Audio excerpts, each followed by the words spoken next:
अस्सलामु अलैकुम वरहमतुल्लाहि वबरकातुहू। आज मैं आप लोगों को ज़कात निकालने का ऐसा आसान तरीक़ा बताने जा रहा हूँ कि इस क्लिप को देखने के बाद आप ज़कात के आलिम बन जाओगे। आपको फिर इंशाअल्लाह किसी और मसले की ज़रूरत ही नहीं पड़ेगी, किसी और वीडियो को देखने की ज़रूरत ही नहीं पड़ेगी। ज़कात किसके ऊपर वाजिब होती है, ज़कात की काउंटिंग कैसे करें, कैसे कैलकुलेशन करें ज़कात की कि हमारे ऊपर ज़कात फ़र्ज़ है या नहीं है। आप लोगों को पता होना चाहिए कि ज़कात ये इस्लाम का एक अहम रुकन है। तकरीबन 32 जगह पर अल्लाह ताला ने जहाँ नमाज का ज़िक्र फ़रमाया है वहीं पर ज़कात का भी ज़िक्र फ़रमाया है। और ज़कात ना निकालने वाला ये अल्लाह के ग़ज़ब में दाखिल हो जाता है। ज़कात जो शख्स नहीं निकालता, अल्लाह के नबी सल्लल्लाहु अलैहि वसल्लम का इरशाद है कि ज़कात ना निकालने पर आखिरत में उस शख्स को इतना सख्त अज़ाब होगा कि उसका माल उसकी गर्दन में गंजा सांप बनकर डाल दिया जाएगा और वो उसको डसेगा। गंजा सांप इसलिए क्योंकि जो सांप गंजा होता है तो वो बहुत जहरीला होता है, उसके जहर की सख्ती की वजह से वो उसके बाल ख़त्म हो जाते हैं। अल्लाह के नबी ने इरशाद फरमाया कि उसका माल आखिरत में तौक बना के गंजे सांप की शक्ल में डाल दिया जाएगा। वो कहेगा ये क्या है, तो उसको बताया जाएगा ये तुम्हारा वो माल है जिसकी तुमने ज़कात नहीं निकाली थी। जगह जगह अल्लाह ताला ने ज़कात निकालने का हुक्म दिया है। इसीलिए हम तमाम मुसलमानों की ज़िम्मेदारी है कि जिस तरह से हम नमाज को फ़र्ज़ समझते हैं इसी तरह से ज़कात को भी फ़र्ज़ समझें। जिस तरह से हम रमज़ान के रोज़ों को अहमियत देते हैं इसी तरह से ज़कात को भी अहमियत दें। ज़कात फ़र्ज़ है। अब ज़कात किसके ऊपर वाजिब होती है? सबसे पहला सवाल ये आता है कि ज़कात किसके ऊपर वाजिब होती है, किसके ऊपर फ़र्ज़ होती है?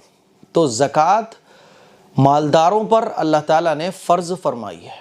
मालदारों से कहा कि ज़कात निकालो, गरीबों को दो ज़कात, ताकि गरीबों की ज़रूरत पूरी हो और ये गरीब दर दर भीख मांगने के बजाय, घर घर हाथ फैलाने के बजाय, सबके सामने अपनी मजबूरी को रोने के बजाय ख़ुद से कुछ काम धंधा शुरू कर लें ज़कात के पैसों से और ये भीख मांगने का रिवाज मुआशरे से ख़त्म हो, लोगों की ज़रूरतें पूरी हो।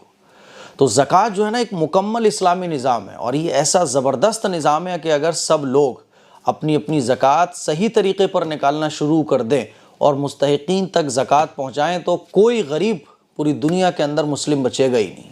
इसीलिए ज़कात की बहुत अच्छे तरीक़े से कैलकुलेशन करके जो लोग ऐसे हैं जिनके ऊपर ज़कात फ़र्ज़ होती है उनको निकालना चाहिए।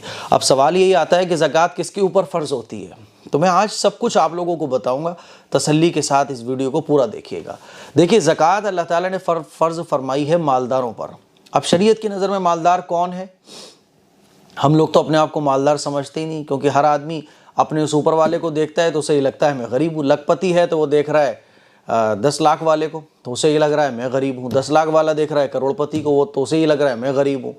तो अब अमीर और गरीब है कौन शरीयत की नज़र में? तो अल्लाह ताला ने कहा कि देखो, जो साहिब निसाब है वो अमीर है और जो साहिब निसाब नहीं है वो गरीब है। अब साहिब निसाब कौन है इसको आपको समझना है, क्योंकि आप जगह जगह उलमा इकराम से भी, किताबों में भी और मेरी इस वीडियो में भी आएगा साहिब निसाब लफ्ज़। तो पहले तो आप इसको समझ लो कि साहिब निसाब कौन होता है।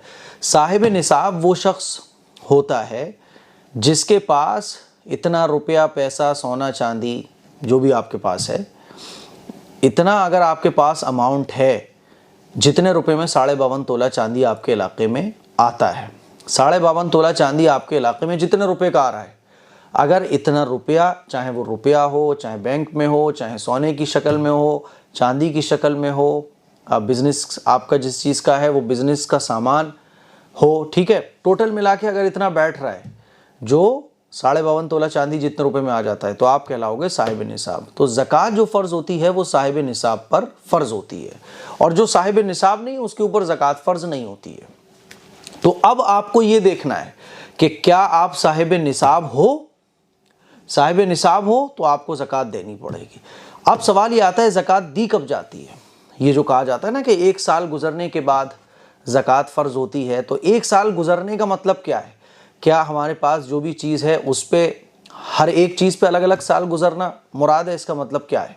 तो इसको आप लोग समझ लो कि हम जब ज़िंदगी में पहली बार साहिब निसाब बनते हैं, यानी ज़िंदगी में फर्स्ट टाइम जब हमारे पास इतना अमाउंट आ जाता है, ठीक है, जितने रुपए में 52.5 तोला चांदी मार्केट में आती है, 50,000, 55,000, 60,000, देख लीजिएगा आप, जितने रुपए में 52.5 तोला चांदी आती है, इतना रुपया चाहे वो गोल्ड की शक्ल में आया हो, चांदी की शक्ल में आया हो, बिजनेस का सामान की शक्ल में आया हो, इतना रुपया फर्स्ट टाइम हमारी ज़िंदगी में जब भी आया होगा तो वो हमारी डेट होगी साहिब निसाब बनने की, ठीक है। अब उस डेट के ठीक 1 साल के बाद उसी डेट में हमारे ऊपर ज़कात की कैलकुलेशन करना फ़र्ज़ होगी, ज़कात निकालना फ़र्ज़ होगी। अब चूंकि आम तौर पर लोगों को ये पता ही नहीं होता कि हम साहिब निसाब फर्स्ट टाइम लाइफ में कब हुए थे। अब जब पता ही नहीं होता तो लोग आम तौर पर रमज़ान में ज़कात निकालते हैं, है ना, ऐसे ही होता है ना, रमज़ान में ज़कात निकालते हैं। हालांकि ये सही तरीक़ा नहीं है। सही तरीक़ा यही है कि जब आप फर्स्ट टाइम साहिब निसाब बने थे ठीक उसके 1 साल के बाद। अब लेकिन हमें पता ही नहीं होता कि हम फर्स्ट टाइम साहिब निसाब कब बने थे। ज़्यादातर 99.9% लोगों को पता ही नहीं होता, तो लोग रमज़ान में ज़कात निकाल देते हैं। रमज़ान में भी अगर आप ज़कात निकाल रहे हैं, अब चूँकि हमें अपने साहिब निसाब होने की डेट ही नहीं पता, इसीलिए कोई एक डेट आप रमज़ान की फ़िक्स कर लीजिए, ठीक है। ये नहीं कि रमज़ान में जब मन हुआ तो पूरे रमज़ान में आप सोचो कि चलो जब चाहो जब ज़कात निकाल देंगे, ये तरीक़ा ठीक नहीं है। अब कोई एक डेट आप सेट कर लीजिए। रमज़ान में ज़कात निकालना आसान होता है और रमज़ान में एक माहौल बना हुआ है, लोग रमज़ान में ही ज़कात निकालते हैं, ठीक है, तो आप फिर रमज़ान की ही कोई एक डेट सेट कर लीजिए। लेकिन एक डेट सेट कर लीजिए, ये नहीं होना चाहिए कि पहले रमज़ान में निकाल दी, फिर काम धंधे फंसे हुए थे, चलो अब 10वें रमज़ान में निकाल देंगे, ये नहीं। हर साल की कोई एक चांद की तारीख़ आप सेट कर लीजिए कि इस चांद की तारीख़ में मुझे कैलकुलेशन ज़कात की करनी है। अगर आपके ऊपर ज़कात फ़र्ज़ हो रही है तो निकालिए आप ज़कात जितनी भी निकल रही हो, और नहीं फ़र्ज़ हो रही तो कोई बात ही नहीं है। अब वो जो एक डेट आप सेट कर लोगे, मिसाल के तौर पे चांद की 10 तारीख आपने रमज़ान की सेट कर ली, अब हर साल सारी ज़िंदगी आपको चांद की 10 तारीख में ज़कात की कैलकुलेशन करनी पड़ेगी, ठीक है।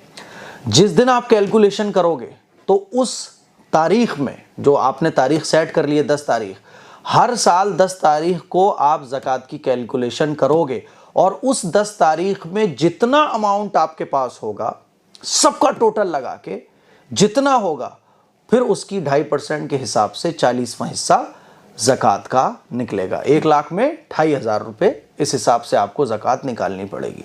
अब 10 तारीख को हर साल चांद की आप ज़कात का पूरा हिसाब लगाएं, जितनी आपके ऊपर ज़कात बन रही है वो नोट कर लें, चाहे तो उसी दिन अदा कर दें या उतना अमाउंट निकाल के अलग रख दें, या आप डायरी पे नोट कर लें। मान लीजिए आपके पास 1 लाख रुपया है तो 2,500 रुपये आपके ज़कात के बन रहे हैं, आप 2,500 रुपये उसी दिन फ़ौरन दे दें किसी गरीब को, या उतना रुपया अलग निकाल के रख दें, या फिर आप डायरी में लिख दें कि 2,500 रुपये मेरे पास इस साल की ज़कात बन रही है। अब वो 2,500 रुपये आप चाहे तो 1 महीने बाद दे दें, चाहे 2 महीने बाद दे दें, चाहे पूरे साल में दे दें, लेकिन उस चांद की डेट में, जो डेट आपने सेट की है, हर साल आपको ज़कात की कैलकुलेशन करना ज़रूरी होगी। और ख़वातीन पर भी ज़कात फ़र्ज़ होती है, मर्दों पर भी ज़कात फ़र्ज़ होती है। आपके जो भी सवालात हों इस पूरी क्लिप को देखने के बाद, कोई भी चीज़ अगर आपको समझ में ना आए तो कमेंट कीजिएगा, कमेंट ज़रूर कीजिएगा। मैं इंशाल्लाह नेक्स्ट क्लिप आप लोगों के कमेंट्स पर बनाने की कोशिश करूँगा। ज़कात के मसाइल समझना हर एक पर लाजमी है।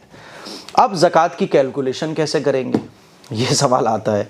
अब ज़कात की कैलकुलेशन करना सीखिए कि ज़कात की जब हम कैलकुलेशन करेंगे तो कौन कौन सी चीज़ों को हम जोड़ेंगे और कौन कौन सी चीज़ों को हम माइनस करेंगे। तो सबसे पहले मैं लिस्ट आपको दे रहा हूं कि जिस दिन आप ज़कात का हिसाब लगाएंगे उस दिन आपको इन चीज़ों को जोड़ना है, ठीक है। एक कॉलम बना लीजिए आप, ये सारी चीज़ें आपको जोड़ ली हैं। अगर आपके पास हो, जो ना हो तो उनको हटा दीजिएगा और जो हैं तो उनको जोड़ लीजिएगा, ठीक है। फिर इसके बाद मैं आपको बताऊंगा कि इसमें से माइनस क्या करना है, ठीक।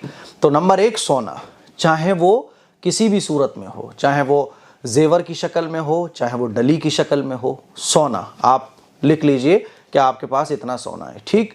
चांदी, ये भी चाहे जिस फॉर्मेट में हो। नकदी, कैश आपके पास जैसा भी है, चाहे वो जिस मकसद के लिए आपने रखा हो, चाहे बच्चों की शादी के लिए रखा हो, उम्रे के लिए रखा हो, जो भी है, जो कैश आपके पास है वो भी लिख लीजिए। ठीक है। नंबर 4, बैंक बैलेंस, आपके बैंक में आपका अमाउंट कितना है वो भी लिख लीजिए। नंबर 5, किसी को उधार या आपने कोई अमानत के तौर पर रकम दी है रखने के लिए, वो भी आप लिख लीजिए, जोड़ लीजिए। ठीक है। सिक्योरिटी में दी गई रकम, आपने कोई रकम सिक्योरिटी में दी थी, वो भी लिख लीजिए। इंश्योरेंस या कोई पॉलिसी में आपने रकम जमा करवा रखी है, आपकी कोई पॉलिसी चल रही है, वो पैसा भी, वो अमाउंट भी आप लिख लीजिए। गैर मुल्की करेंसी, मान लीजिए आपके पास डॉलर्स हैं या आपके पास रियाल हैं, तो वो भी आप लिख लीजिए, और वो मौजूदा रेट के हिसाब से आप लिखोगे, यानी जिस दिन आप ज़कात की कैलकुलेशन कर रहे हैं उस दिन उसकी रेट क्या है। ठीक है। बॉन्ड्स, मुख्तलिफ सर्टिफिकेट, जितने भी बॉन्ड्स हैं आपके, वो भी आप लिख लीजिए। इसी तरह से आपने कोई फंड वसूल किया है किसी से, वो भी आप लिख लीजिए। ठीक है। बिजनेस का सामान, आपका मान लीजिए कपड़े का बिजनेस है, तो जितना भी आपकी दुकान में कपड़ा है वो सारा का सारा आप लिख लीजिए, 1 लाख का, 2 लाख का, जितना भी हो। ठीक है। इसी तरह से बेचने की नीयत से, आपने कोई प्लॉट खरीदा है, आपने कोई बाइक खरीदी है, आपने कोई कार खरीदी है, तो बेचने की नीयत से आपने जो भी चीज़ खरीदी है वो भी जोड़ लीजिए। इसी तरह से कच्चा माल, आपका कोई गोदाम है तो उसमें जो कच्चा माल आपका पड़ा हुआ है जिससे आप माल बनाओगे बेचने के लिए, वो भी आप जोड़ लीजिए। तो ये सारी जो लिस्ट मैंने आपको दी है, 2, 4, 6, 8, 10, 12 चीज़ें हैं, बनती हैं ये टोटल। तो ये सारी की सारी चीज़ें आप जोड़ लीजिए, इन 12 में से जो आपके पास हो वो आप जोड़ लीजिए। अब मान लीजिए सारी चीज़ों को आपने जोड़ा तो लिस्ट बन रही है 5 लाख रुपए की। ठीक है। 5 लाख रुपए की आपकी लिस्ट बन रही है। अब 5 लाख रुपए का आपके पास अमाउंट है इस फॉर्मेट में, इस शक्ल में। ठीक है। अब इसमें से आपको माइनस क्या करना है। ठीक है। ये प्लस कर लिया आपने कि टोटल अमाउंट आपके पास एक्चुअल इतना है। अब इसमें से माइनस करना है आपको। क्या क्या माइनस करना है। आपने किसी से कर्जा लिया है, वो माइनस कर दीजिए, लिख लीजिए आप इतना कर्जा आपने लिया है। बीवी का गैर अदाशुदा मेहर, आपने मान लीजिए अपनी बीवी का मेहर अदा नहीं किया था, तो वो मेहर वो भी लिख लीजिए। बिजली का बिल जो आपको उस महीने का अदा करना है, लिख लीजिए। गैस का बिल जो आपको अदा करना है वो भी लिख लीजिए। पानी का बिल, टेलीफोन का बिल, मकान का कोई किराया अगर आप किराए के मकान में रहते हैं, दुकान का कोई किराया, ठीक है, गोदाम का कोई किराया, या इसी तरह से दूसरे वो खर्चे जो आपको उस महीने में करना है। मान लीजिए आपको कोई EMI देनी है, या आपको कोई किस्त वगैरह देनी है, या आपको कोई पत्ती वगैरह रखनी है, या इसी तरह से आपकी फैक्ट्री में बहुत सारे लोग काम कर रहे हैं तो उनकी आपको तनख्वाह देनी है। यानी उस महीने में आपको जो भी पैसा लोगों को देना है वो सब लिख लीजिए। तो 5 लाख आपके पास टोटल था और 1 लाख मान लीजिए आपको उस महीने में देना है। तो जो देना है वो 1 लाख था, जो टोटल है वो 5 लाख है। तो 5 लाख में से 1 लाख आपको माइनस करना है। कितना बचा? 4 लाख। 4 लाख पर 2.5% के हिसाब से आप ज़कात निकालेंगे। 4 लाख की ज़कात कितनी बनती है? 1 लाख पर 2,500, 2.5%, ठीक, 2,500 हो गए, 2.5, 5 और 5 और 5 10। 4 लाख पर 10,000 रुपये ज़कात के बन रहे हैं। आप चाहें तो फ़ौरन वो 10,000 रुपये अलग कर दें, ठीक है, या 10,000 रुपये फ़ौरन किसी गरीब को दे दें, या आपके पास नहीं है अगर, तो आप 10,000 रुपये डायरी पे नोट कर लें कि इस साल की जो ज़कात है वो आपके ऊपर 10,000 रुपये की बन रही है। ठीक है। अब इन 10,000 को आप 1 महीने बाद, 2 महीने बाद, जैसे आपको सहूलत हो आप अदा करते चले जाए। तो मुझे उम्मीद है कि ज़कात की कैलकुलेशन का बहुत आसान तरीका आपको पता चल गया होगा। अगर आप इस वीडियो को ध्यान से देखोगे तो छोटा सा बच्चे को भी आप समझा पाओगे, और मुझे लगता है कि अब इस क्लिप को देखने के बाद आपको किसी और वीडियो को देखने की ज़रूरत नहीं पड़ेगी। फिर भी अगर आपके मन में कोई डाउट है, कोई सवाल है, तो फिर आप कमेंट कीजिए। इंशाल्लाह मैं नेक्स्ट क्लिप आप लोगों के सवालों पर ज़रूर बनाऊंगा। इस क्लिप को शेयर करें, दूसरों तक पहुँचाएँ। अस्सलामु अलैकुम वरहमतुल्लाहि वबरकातुहू।